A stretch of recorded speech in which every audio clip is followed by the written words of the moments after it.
Un succès, une bonne nouvelle. L'accord entre le Hamas et Israël est salué à travers le monde. Washington, Bruxelles, Paris, Le Caire, Berlin, Moscou, Pékin et d'autres capitales y voient une avancée qui va permettre l'acheminement de l'aide à la population de Gaza. Cet accord prévoit une trêve humanitaire ainsi qu'un échange d'otages israéliens contre des prisonniers palestiniens. Les détails depuis Israël avec Pascal Sunshine. Malgré l'opposition des ministres d'extrême droite, le gouvernement israélien a approuvé à la majorité l'accord sur la libération d'otages négocié avec la médiation de l'Égypte et du Qatar. Sur les 236 personnes capturées le 7 octobre et toujours détenues à Gaza, le Hamas accepte d'en libérer 50, soit 30 enfants, 8 mères et 12 autres femmes.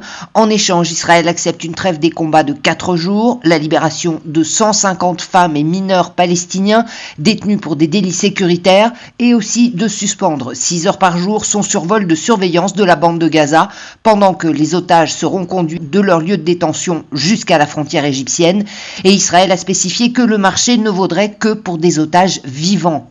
Les otages seront libérés par groupe de 12 pour chaque jour de trêve. Ce n'est qu'après leur remise aux autorités égyptiennes qu'Israël libérera de son côté à chaque fois un contingent de 36 détenus palestiniens. La trêve pourra se prolonger d'autant de jours que le Hamas acceptera de relâcher des groupes de 10 otages supplémentaires. Mais Israël a averti le Hamas et également les États-Unis qu'il reprendrait ses opérations militaires contre le Hamas à Gaza dès l'expiration de la trêve. L'accord devrait entrer en vigueur demain, mais pour les familles des otages qui manifestent depuis des semaines et qui espéraient une libération de tous les captifs, c'est une déception et surtout une nouvelle angoisse pour ceux qui resteront en arrière. En Israël, Pascal Sunshine pour Medi 1.